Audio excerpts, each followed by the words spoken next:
Hello everyone. Agriculture biology की class में हमने चैप्टर नंबर 10 स्टार्ट किया था। केंचुए के बारे में हम पढ़ रहे थे। केंचुए की बाह्य संरचना के बारे में हमने पढ़ा, उसका क्लासिफिकेशन पढ़ा था। उसकी आंतरिक संरचना में हम उसके सारे तंत्रों के बारे में अध्ययन कर रहे थे। हमने अब तक श्वसन तंत्र, परिसंचरण तंत्र, उत्सर्जन तंत्र, इन सभी चीज़ों के बारे में हमने पढ़ लिया है। अब हम पढ़ेंगे केंचुए के डाइजेस्टिव सिस्टम के बारे में, यानी कि पाचन तंत्र के बारे में, यानी कि डाइजेस्टिव सिस्टम इन अर्थवर्म। केंचुए को इंग्लिश में कहते हैं अर्थवर्म। तो हम देखें तो केंचुए में जो उत्सर्जन तंत्र होता है वो पूरी तरीके से सुविकसित होता है। हमने कहा था इसमें हमने कहा परिसंचरण तंत्र सुविकसित होता है, उत्सर्जन तंत्र सुविकसित होता है। उसी प्रकार इसका जो पाचन तंत्र है वो भी पूरी तरीके से सुविकसित होता है। तो पहले हम इसको डायग्राम से पढ़ेंगे। केंचुआ जो होता है इसका पूरा शरीर खंडों में विभक्त होता है, हमने पढ़ा है। ठीक है, तो केंचुए का जो मुख्य पाचन भाग है वो किससे मिलके बना हुआ है? आहार नाल से। किससे मिलके बना है? आहार नाल से। जो आहार नाल है, संपूर्ण जो एलिमेंट्री कैनाल है, वो ही इसका डाइजेस्टिव सिस्टम कहलाती है। आहार नाल की जो शुरुआत है वो होती है उसके मुख भाग से, उसके बाद होती है उसकी मुख गुहा, फिर होती है ग्रसनी, ग्रसनी से ग्रसिका, ग्रसिका से पेशनी, पेशनी से आमाशय, और आमाशय से होता है आंत्र। यानी कि जो केंचुए की आहार नाल है वो एक सीधी लंबी नलिका के रूप में होती है और उसके पूरे शरीर में प्रथम खंड से लेकर और अंतिम खंड तक फैली हुई रहती है। खंडों में विभक्त है शरीर, तो प्रथम खंड से लेकर अंतिम खंड यानी गुदा द्वार तक वो पाई जाती है। ठीक है, हम देखेंगे पहले मुख जो होता है वो उसके पेरिस्टोमियम भाग में होता है। ठीक है, उसके बाद होती है मुख गुहा। मुख किसमें खुलता है? मुख गुहा में, जो कि किसमें? प्रथम खंड से लेकर तृतीय खंड तक होती है। फिर होती है तृतीय और चौथे खंड में होती है ग्रसनी। ग्रसनी के बाद पांचवें, छठे, सातवें खंड में होती है ग्रसिका। ग्रसिका के बाद आठवें खंड में एक फूली हुई गांठ नुमा संरचना होती है जिसे हम कहते हैं पेशनी। पेशनी के बाद पेशनी जो है वो 9वें से और 14वें खंड तक पाया जाता है आमाशय, उसमें खुलती है। आमाशय के नीचे वाला भाग आंत्र कहलाता है। आमाशय के नीचे वाला जो भाग होता है वो आंत्र कहलाता है, और आंत्र भी 3 भागों में विभक्त होती है। आंत्र 3 भागों में विभक्त होती है। पूर्व आंत्र वलन क्षेत्र, आंत्र वलन क्षेत्र, और तीसरा होता है पश्च आंत्र वलन क्षेत्र। ठीक है, तो ये जो आंत्र का भाग है वो 15वें भाग से लेकर और अंतिम खंड तक पाया जाता है। यानी कि इसके जो गुदा द्वार है वहां तक उसमें क्या पाई जाएगी? आंत्र पाई जाएगी। अब हम बात करें इसके पाचन तंत्र की, तो सबसे पहले जो भोजन होता है वो मुख द्वारा ग्रहण किया जाएगा। किसके द्वारा ग्रहण किया जाएगा? मुख द्वारा। मुख में उसको ग्रहण करने के बाद भोजन को मुख गुहा में भेजा जाता है। मुख गुहा में के बाद उसको ग्रसनी में भेजा जाता है। ग्रसनी के बाद ग्रसिका, ग्रसिका के बाद पेशनी, पेशनी के बाद आमाशय, आमाशय के बाद आंत्र में भोजन को भेजा जाता है। इसका जो मुख वाला भाग और मुख गुहा वाला भाग है, इसमें किसी भी प्रकार का भोजन का पाचन नहीं होता। जो ग्रसनी वाला क्षेत्र है इसमें 2 ग्रंथियां पाई जाती हैं, उसके द्वारा मुख को भोजन को लसलसा बनाया जाता है। ग्रसनी के बाद ग्रसिका का कोई कार्य नहीं, ग्रसिका केवल ग्रसनी और पेशनी को जोड़ने का कार्य करती है। पेशनी जो है वो भोजन को पीसने का कार्य करती है। जो लसलसा भोजन ग्रसनी से, ग्रसिका से होता हुआ पेशनी में आता है, वहां पेशनी में आकर उसको पीसा जाता है। पीसने के बाद पिसा हुआ भोजन आमाशय, आमाशय से आंत्र में पहुंचता है। देखिए, भोजन को पाचन के साथ साथ भोजन के अवशोषण का कार्य भी किया जाता है। वो अवशोषण का कार्य करती है आंत्र। आंत्र में जो आंत्र वलन यानी आंत्र अंधनाल जो हमको दिखाई दे रहा है, जो कि 27वें खंड में उपस्थित होता है, वो क्या करता है? भोजन में से आवश्यक पदार्थ और जल के अवशोषण का कार्य करता है। ठीक है, इसके बाद इसमें नीचे कुछ ग्रंथियां पाई जाती हैं जिसे हम लसिका ग्रंथियां कहते हैं। लसिका ग्रंथि का क्या कार्य होगा? लसिका यानी कि लार का श्रवण करना, जिससे भोजन कैसा बना रहे? मुलायम और लसलसा बना रहे। ठीक है, इस प्रकार से भोजन का जो पाचन है वो आहार नाल के द्वारा होता है। यानी कि हम देखें तो केंचुए की आहार नाल सीधी नली के समान देह भित्ति के भीतर शरीर की पूरी लंबाई में बिखरी होती है। शुरू के प्रथम खंड से लेकर अंतिम खंड तक फैली हुई रहती है। इसके अगले सिरे पर मुख द्वार, शुरू के सिरे पर, प्रथम सिरे पर क्या होगा? मुख द्वार होगा, और पिछले सिरे पर गुदा द्वार होता है। गुदा द्वार जहाँ से अपशिष्ट पदार्थ निकलता है। आहार नाल को निम्न भागों में बांटा जा सकता है। अगर हम इसके भाग बनाए, कितने भाग हैं, तो इसने निम्न भागों में बांटा जाता है। मुख, मुख गुहिका, ग्रसनी, ग्रसिका, पेशणी, आमाशय और आंत्र। इस प्रकार से इसको भागों में बांटा जाता है। सभी भागों का एक विशेष महत्व होता है, जिससे कि वो भोजन का पाचन कर सके। एक बार आप सभी इसी को नोट डाउन कर लेंगे, फिर हम आगे के भागों के बारे में पढ़ेंगे।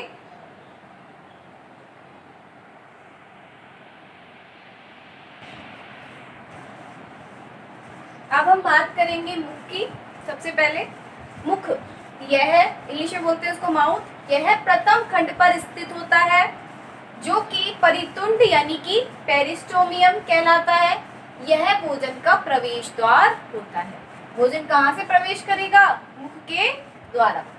फिर बात करें मुख गुहा, जिसे हम कहते हैं बकल कैविटी, इंग्लिश में इसे कहते हैं बकल कैविटी। यह मुख से लेकर तीसरे खंड तक होती है। कहाँ तक होती है? तीसरे खंड तक। मुख गुहा भोजन को ग्रहण करते समय अंदर बाहर होती है। अब ये जो मुख गुहा होती है, इसमें संवेदनशील होती है, जो कि क्या करेगी? भोजन को ग्रहण करते समय अंदर की तरफ और बाहर की तरफ क्या करती है? वो अंदर बाहर की तरफ गति करती है, जिसे हम कहते हैं गमन। यानी कि इसमें सिर वाला जो भाग है वो मुख गुहा के माध्यम से क्या करता है? गमन यानी लोकोमोशन करता है। ये एवं भोजन को ग्रसनी में पहुंचाती है। मुख गुहा के बाद भोजन किस में पहुंचेगा? ग्रसनी में। फिर बात करें ग्रसनी की, जिसे कहते हैं फेरिंक्स। मुख गुहा पीछे की ओर ग्रसनी में खुलती है। कहाँ खुलेगी? ग्रसनी में। यह तीसरे से चौथे खंड तक फैली रहती है। तीसरे से चौथे खंड तक फैली रहती है। यह दो भागों में बटी हुई होती है। कितने भागों में बटी हुई होती है? दो भागों में। पृष्ठीय लार कक्ष, अधरीय संवहन कक्ष। जो पृष्ठीय लार कक्ष है, लार ग्रंथियों से लार और प्रोटीन एंजाइम निकलकर भोजन में मिलकर भोजन को चिकना बनाते हैं और पाचन शुरू होता है। यानी कि लार ग्रंथि है, इसमें पाई जाएंगी। वो क्या करेंगी? लार स्रावित करेंगी, प्रोटीन एंजाइम स्रावित करेगी, जो भोजन से साथ मिलकर भोजन को कैसा बना देगी? चिकना, जिससे कि क्या हो? भोजन के पाचन की प्रक्रिया शुरू हो। फिर बात करें अधरीय संवहन कक्ष की। यहाँ से भोजन ग्रास नली में पहुँचता है। यानी अधरीय संवहन कक्ष का क्या कार्य है? केवल ग्रसनी से भोजन को कहाँ पहुँचाना? ग्रास नली यानी ग्रसिका तक पहुँचाना। नोट डाउन करेंगे इसको।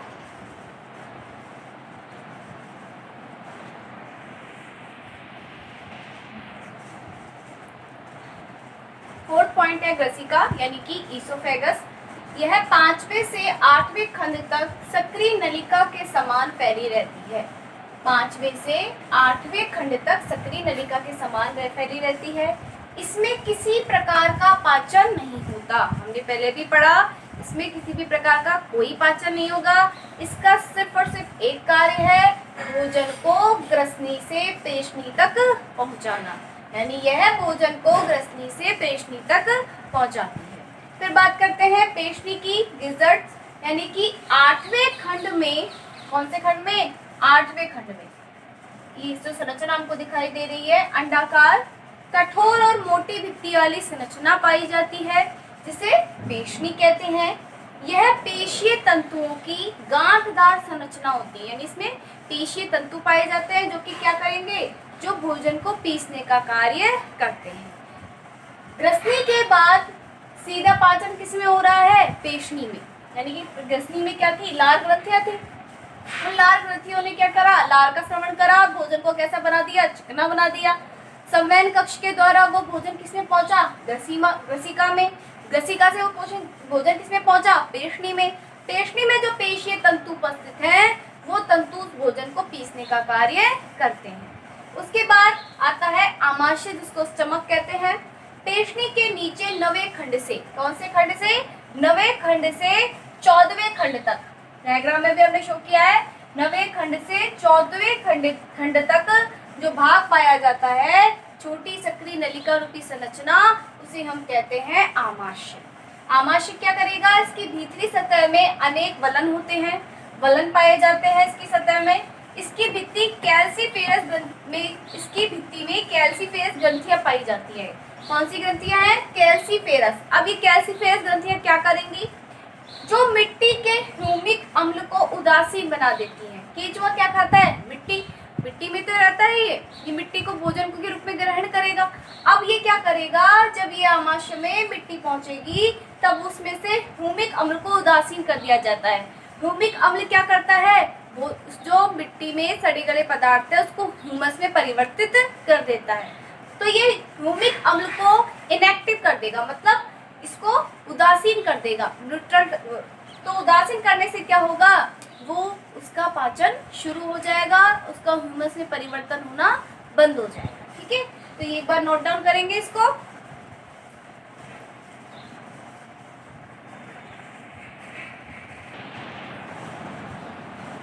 नेक्स्ट पॉइंट है आंत्र यानी कि इंटेस्टाइन।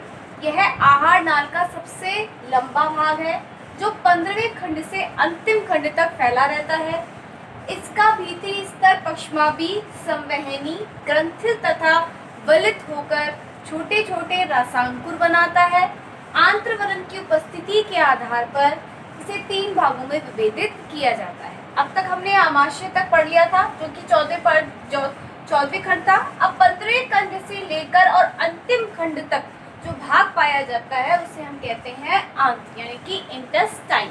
सबसे लंबा हो गया, यानी कि 15वें खंड तक तो 14वें खंड तक तो सारे भाग आ गए, लेकिन जो बाकी की जो पूरा शरीर है उसमें क्या पाई जाती है? इंटेस्टाइन पाई जाती है।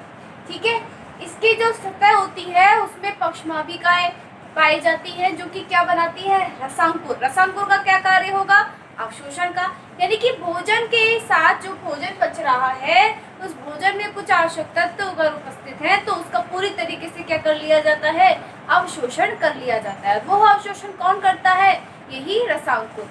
इसीलिए इसमें विशेष संरचना पाई जाती है जिसे हम कहते हैं आंत्र अंधनाल। ठीक है, आंत्र अंधनाल यानी आंत्रवलन। यही आंत्रवलन की स्थिति के आधार पर इसको 3 भागों में बांटा गया। जब इससे ऊपर वाला जो क्षेत्र है उसे कहा गया पूर्व आंत्रवलन क्षेत्र, जो इसके बाद वाला क्षेत्र है उसको कहा गया पश्चांतवलन क्षेत्र, और इसके भाग को आंत्रवलन क्षेत्र कहा गया। ठीक है, इस प्रकार इसके 3 भाग बता दिए गए। डायग्राम के थ्रू भी हम देख सकते हैं पूर्व आंत्रवलन क्षेत्र, आंत्रवलन क्षेत्र, और इसके बाद का जो होगा उसे हम क्या कहेंगे? पश्चांतवलन क्षेत्र। अब पूर्व आंत्रवलन क्षेत्र की हम बात करें तो यह 15वें खंड से 26वें खंड के बीच स्थित होता है। 15वें खंड से और 26वें खंड के बीच स्थित होता है। डायग्राम में भी हमने इसको दर्शा रखा है। इसकी आंतरिक भित्ति में छोटे छोटे रसांकुर पाए जाते हैं। क्या पाए जाते हैं? रसांकुर। यानी क्या होगा? इसमें अवशोषण की प्रक्रिया होगी जो भोजन का अवशोषण करते हैं। इसके 26वें खंड पर एक जोड़ी पार्श्वीय शंकु भाग पाए जाते हैं जिसे आंत्र अंधनाल यानी कि इंटेस्टाइन सीका क्या कहते हैं? इंटेस्टाइन सीका कहते हैं। ये जो आपको संरचना दिखाई दे रही है, ये जो एक जोड़ी के रूप में, इसे हम क्या कहते हैं? आंत्र अंधनाल यानी इंटेस्टाइन सीका कहते हैं।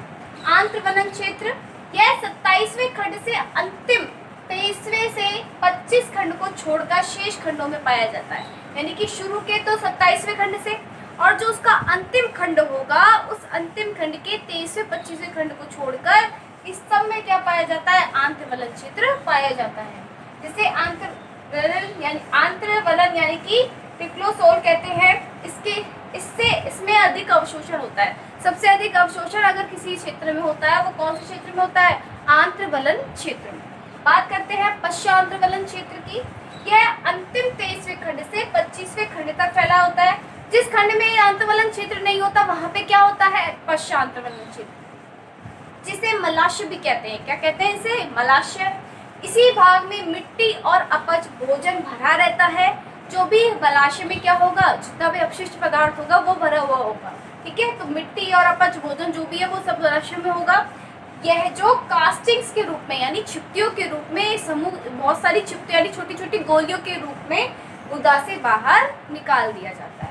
तो इस प्रकार हमने इसमें इसके डाइजेस्टिव सिस्टम में हमने पढ़ा कि सबसे पहले भोजन मुख में गया, मुख से मुख गुहा में पहुंचा, मुख गुहा से ग्रस्ती में पहुंचा जहां लाल ग्रंथि और संवहन कक्ष थे, जिनके माध्यम से भोजन कैसा हो गया था, चिकना हो गया था।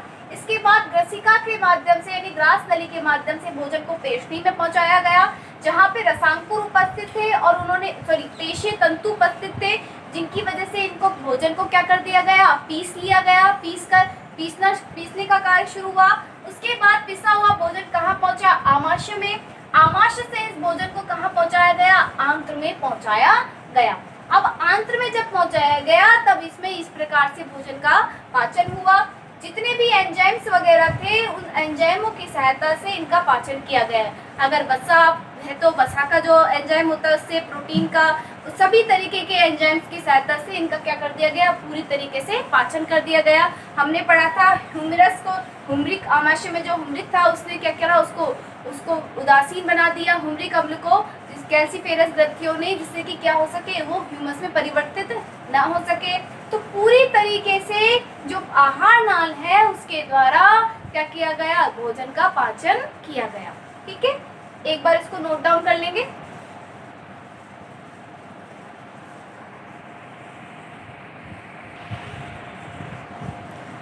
अब हमारा जो लास्ट पॉइंट है वो है इसका कृषि में महत्व। जैसे कि हमने पढ़ा कि केंचुआ जो है वो किसान का मित्र कहा जाता है। हमने कहा था क्योंकि क्या करता है, अपनी जो उत्सर्जन क्रिया द्वारा जो ये चिपटियाँ बाहर निकालता है वो एक तरीके से बहुत ही अच्छा कंपोस्ट यानी खाद का कार्य करती है, जिससे मृदा की जो उपजाऊ क्षमता है वो ज़्यादा बढ़ जाती है।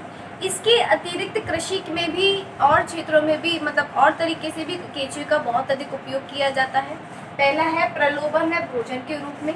प्रलोभन यानी कि जैसे किसी जंतु को, मतलब जैसे मछली है क्या बाकी जितने भी जलीय जितने जीव हैं उनको पकड़ने के लिए इनका प्रलोभन के रूप में यानी कि इनका लालच के रूप में अगर इनको पानी में डाला जाता है तो उसका शिकार हम कर सकते हैं, जितने भी जलीय जंतु हैं। दूसरा है भोजन के रूप में।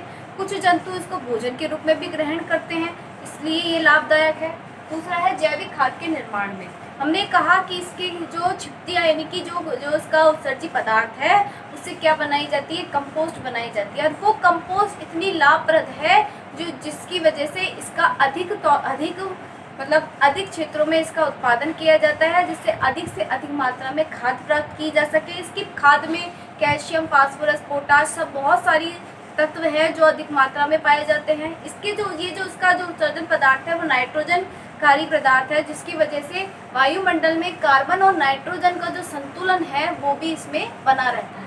वर्मी कंपोस्ट जो है, इसकी जो कंपोस्ट बनाई जाती है वो पेड़ पौधों के लिए तो लाभदायक है ही, उल्टा वो मृदा की भी वो क्या उपजाऊ क्षमता को बहुत अधिक बढ़ा देती है। इसके अलावा मृदा सुधारक के रूप में अगर कोई मृदा है, कहीं की मृदा है उसमें तत्वों की कमी हो गई है, वह उसकी उपजाऊ क्षमता कम हो गई है, तो उसमें केंचुए से मिलने वाली जो खाद है, जो कंपोस्ट है, उसको डाला जाता है। केंचुए का वहाँ पालन किया जाता है, जिससे कि उस मृदा की जो उपजाऊ क्षमता है उसमें वृद्धि की जा सके। तो हमने केंचुए के बारे में पढ़ा, केंचुए की संरचना पढ़ी, केंचुए का कृषि में महत्व पढ़ा, एक एक सिस्टम को हमने अच्छे से पढ़ा, क्या क्या कौन कौन से इसके सिस्टम होते हैं, किन किन तंत्रों, कौन सा तंत्र जो सुविकसित है, कौन सा अल्प विकसित है, इन सभी चीज़ों को हमने अच्छे से पढ़ा।